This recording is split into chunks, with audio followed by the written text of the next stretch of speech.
the scenes footage of Ian. What up? Bullet Club, too sweet. Finn Balor. Is he gonna debut on the main roster? I don't know. Maybe, probably not. It's never gonna happen. Don't get your hopes up. He's just a tease, man. Yeah, they're gonna tease it forever. It's just gonna be Monday. He's gonna come in like, you know, 25 years later, then he's gonna come to the main roster and job to like Triple H's kid. Oh my god. Or Triple H himself, just a really, really old Triple H. Put him over. Yeah. Super Terminator. Old ass Triple H.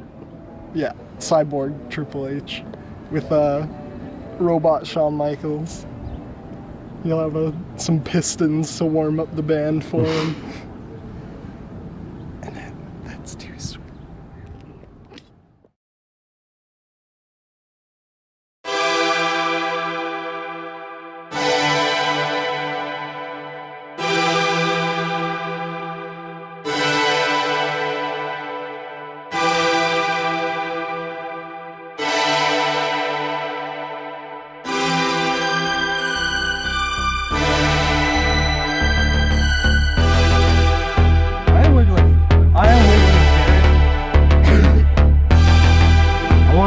Down here too, pal. I want you to wiggle right beside me. It's gonna be you and me. Oh! With a sick knife edge chop. Stiff me though. Oh, we gotta make contact. You're supposed to business. As if we don't want to expose this enough. I don't want to Brock Lesnar EX Tiger. Yeah, this is hardly the setting. This is not. Well, oh god, take a bump on some rocks. Please, don't try this at home. These are trained professionals. Yeah, shout outs once again to Ungar TV, and welcome once again to Wrestling Ramble. I'm Michael, he's Ian. Another fun-filled episode where we just saw a week in WWE where for the first ever time, I think both of you and I were left speechless for about 10 minutes. Yeah, just listening to Seth Rollins talk. Basically. What did he say? Well, he had his usual speech. I want my title back. Dean Ambrose is a rat, a cockroach. He stole my title. Right. But then, near the end, he just said, let's talk about Roman. And oh my god, that crowd. Us. And us. We were all just like, oh my goodness. Instead of what we had, I guess, initially expected, which was WWE just somehow avoiding the subject or cleverly writing their way out of the situation, I think they just came to terms with the fact that the gravity of the situation is so great, and the fact that it's so exposed, they couldn't possibly paper over it. Because when Seth said, let's talk about Roman, every single person in that arena, reacted. Yeah. They knew exactly what Seth meant. There was no dispute. There was no ambiguity there whatsoever. So with this revelation, where Seth basically fully exposed what Roman did, didn't hold anything back, my first reaction is, honestly, could this whole thing be a work? It could be. Like, it'd be a really, really elaborate work. Would they be shooting themselves into a work at that point? I think they've already shot themselves into a work. Maybe. Potentially. They've potentially shot themselves into a work. If this is a work, this will in fact be the most elaborate work I've ever heard of. But if it's not a work, then next week on Superstars, or a couple weeks from now on Superstars, we can see Roman jobbing to Victor of Ascension. That's right. Yeah. And you can believe that. In 5-minute matches, we'll never see this again. Well, he might do this, but he'll never hit it again. But then, like, he's gonna kick out of the spear, Victor. Yep. Yeah. Everything will be diminished. Or it's a work, and he's gonna come back better than ever. Yeah. and he's gonna double belt. Oh, that makes me dizzy. Shout outs to Hypercrush. Don't even joke about stuff like that, big man, please. We don't need Roman to double belt. He's already diminished the title enough. which leads smoothly, good job, very smoothly into the second point of discussion. And we'll get back to Roman in a moment. But the second point, and the big man brought this up earlier, is the fact that the titles are probably today more diminished than they've ever been. Very stale, in my opinion. Like, other than the world title and the tag title, I guess, there's been nothing going on. Like, there's been matches, but the story hasn't really got any sort of excitement around any of them. When was the last time either the Intercontinental Championship or the United States title were hot, in your opinion? United States title, I would say back when Cena had it and Seth was going for it. Around a year ago. Yep, and Intercontinental title, I would say when Kevin Owens had it. Yeah. Yeah. Great call. And that was around Christmas time. Mm-hmm. So that just goes to show you that those two great and storied titles can become diminished in a relatively short period of time. But that being said, they can be rejuvenated just as quickly with a hot feud, a hot angle, and a few good matches behind it, and a pay-per-view to pay it all off. Yeah, instead of having the United States title matches being pre-shows and stuff like that. Right. During the Kalisto reign, I mean, don't even start it. But that being said, last night on Raw, you and I watched a match where Titus and Rusev continued their rivalry. But this time, Titus got the upper hand. Yeah, he did. I think that was in his best interest. Both guys' best interest, actually. Went over by countout. That's right. It's kind of interesting seeing, like, you know, because we saw Alberto abandon Sheamus earlier and then Rusev leaving the match. And we saw a lot of leaving the matches that night. Yeah. Absolutely. Yeah, there you go. We just named rattle off 3 right there. That's kind of a lot for a 3-hour show. 1 count up per hour. For a show that, like we were talking about earlier, a show that started very, very strong with the potential of AJ Styles and John Cena being added into the world title picture. This is a show that kind of dipped and dived into mediocrity really quickly. Yeah, it did. What was the tipping point of the show? What was the point where you're like, what's going on? The tipping point of the show? You might disagree with me, but I feel like it was that Cass and Enzo squash match. Right. That was just like I almost forgot it even happened. However. But it did facilitate the social outcasts coming back. So I guess that made up for it. I was just gonna say that. Yeah. Yeah, thank you. Yeah, the social outcasts once again back on the scene, feuding with Cass and Enzo. It's probably really good for social outcasts. I don't know how this is going to turn out. Hopefully they crank out some good matches. We'll see. But going really quickly back to reality-oriented storytelling, I just want to ask you a couple questions. So, if I asked you right now, what would be your first reaction for a reality-oriented angle? Where you got wrestler A and wrestler B, they can still be a heel and a babyface. You don't have to dispense with those old traditions of wrestling. But if you were to shoot an angle which is very reality-oriented, how would you do it? Does anything come to mind? Very reality-oriented? The only thing that comes even close, even though it wasn't necessarily reality-oriented, as we found out obviously later from that TMZ thing, is the whole Rusev and Dolph Ziggler thing. Excellent point. That seemed like the closest to reality type thing, I think, in recent No, you're right. times. You're absolutely right. That was one done poorly. Yeah, that was very bad. I'm going to tell you about one, in my opinion, which is currently being done really well. And that is, you'll remember, and the listeners, the viewers will remember that we talked a few weeks ago about a really spectacular match between Will Ospreay and Prince Pillar. Oh yeah. As a result of that excellent match, Will Ospreay wound up getting into a bit of a verbal disagreement with Vader. Oh yeah, I remember, and they have a match coming up now. That's right. That's a reality-oriented feud, I think. Don't you think? Yeah. And the payoff could be really good, because who knows how, because you and I are talking right now. Are they going to actually stiff each other? Is Vader going to actually just crush Will Ospreay? Or is this going to be a regular match? I don't know. Maybe it is a really, really elaborate work. And just behind the scenes, they're just like, hey, let's just like talk some shit on each other and get like a bunch of heat, and then we can have a match and it'll sell really well. I think you just encapsulated exactly, in my personal opinion, where the wrestling business should start to point itself.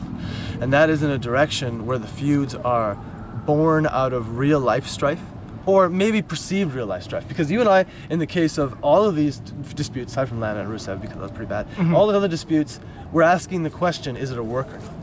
Yeah, you're right. Where once again, because as I'm sure you'll not have dispute, once the business was exposed, my first reaction was, if the business is exposed, how's anybody going to suspend their disbelief? A lot of people will have a hard time with it. Right? Yeah, you'd think so. I mean, I don't really have that problem, but well, still, you and I talk about it. Like, we know that sports entertainment. yeah. Yeah, but now, for the first time since then, there's the potential to have stories in wrestling that we really don't know are real or blur not. the lines. Finally. It almost seems like social media kind of plays a role in Huge that. role. Absolutely. Because, you know, a lot of the times there's stuff on like Twitter or wherever. Yep. And, you know, usually they post like personal things on there, so you think that like, so they could post worked things on there At any time. Yeah, Because easy. like for example, someone like Xavier Woods, his Twitter handle is Xavier Woods. It's not Austin Watson, who's the real person. So yeah, you're right. He's tweeting as his gimmick. Yeah. So anything could be at work. I think we may have. Jericho definitely seems to Yes. be in full gimmick when he tweets. From you and I, for me at least, this is a revelation. I have a feeling that Jericho figured this out a while ago. Yeah, definitely. Because he seems like he's been pretty hat on the social media. has. I love how many people he blocks and stuff like that. It's all part of the game. So fan. He blocked Taz. I don't know why. The gift of Jericho. I know. Drinking the block, man. Oh, absolutely. And the Jericho takes every opportunity he can to invite us, the viewers, and his fellow superstars to drink him in as much as possible. And I believe there was one other point of discussion for this evening, wasn't there, big man? What's there? Well, let's see. We talked about the fact that Seth has now opened up a can of worms, which leads us into a more reality-oriented trend for booking, the potential for it at least. We talked about the fact that the titles are incredibly diminished, and it's noticeable now. Before, it was easy to make excuses, but now I feel that WWE really needs to heat up both those titles, and it's not hard, just a few matches away.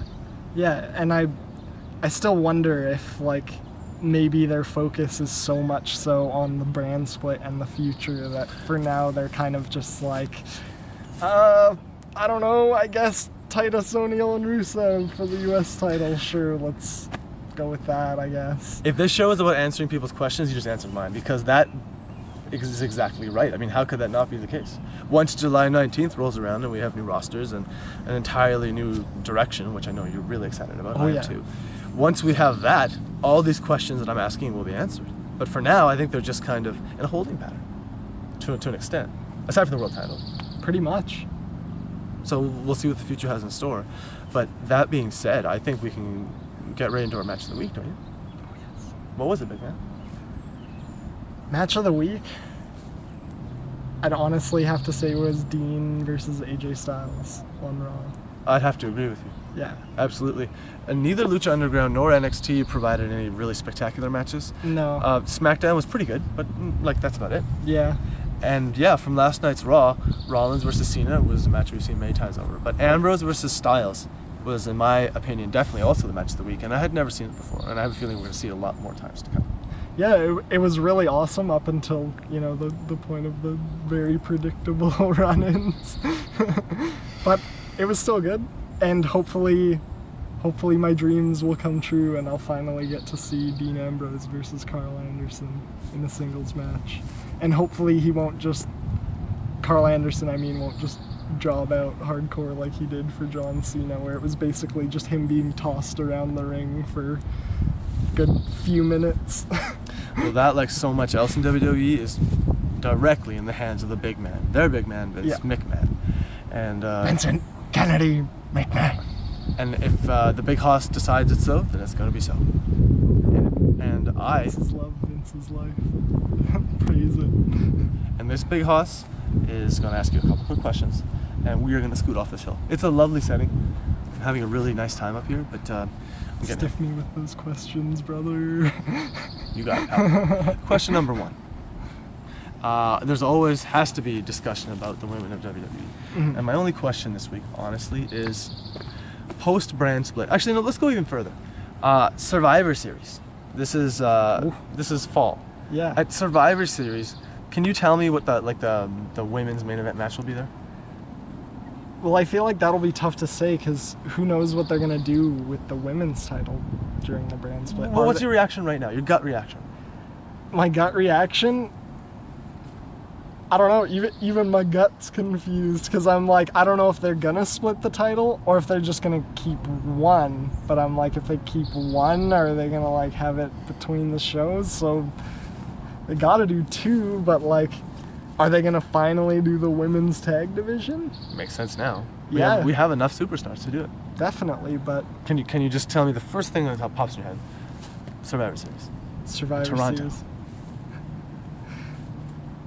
Well, I feel like it's probably gonna be, I don't know, maybe Sasha Banks versus Bailey again on the main stage. Oh, very good.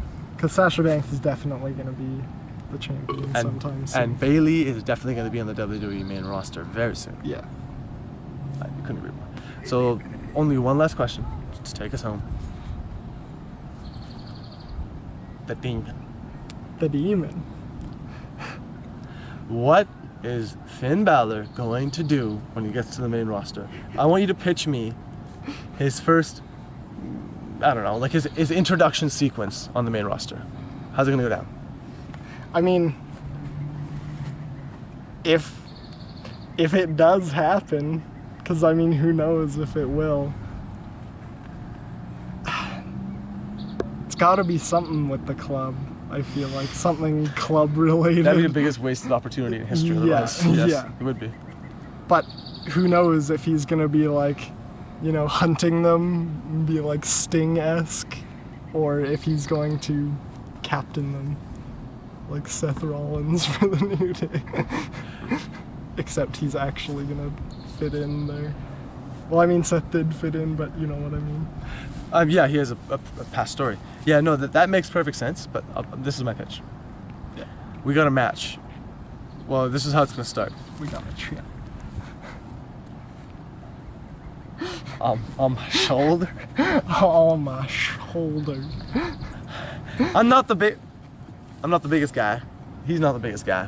We got chips. No, we're not the biggest guys, We got chips but we got chips. on our shoulders. Just right there. Take a look at that, Johnny. Look at that chip. Right there on that shoulder. But before we lose our chips Yeah. completely, this is what I think is going to go down. Ryback will come to the ring. The big guy. Oh, Come down to the ring. He's going to get a microphone. He's say, the big guy's hungry. Feed me more.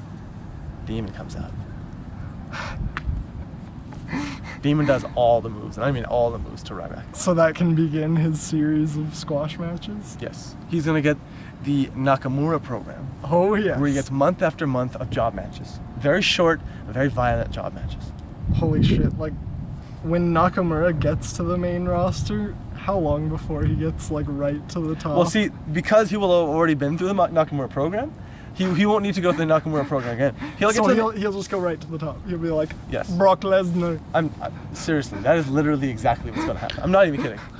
Or he'll occupy the IC title. The deal would be his. Just like in New Japan Pro Wrestling. It seems only appropriate. And now, this moment right here, this seems like the most appropriate time to take it home. Do you have anything you want to add? Big man? No, other than now that we've talked about that, I feel like Shinsuke should come up sometime soon so he can. To Victoria? No, to the main roster. Well, I mean, yes, but to the main roster so he can ignite that IC title. Mm-hmm. Again, the show of questions and answers where, for once, we actually provided more answers than questions. Thank you very much for joining us.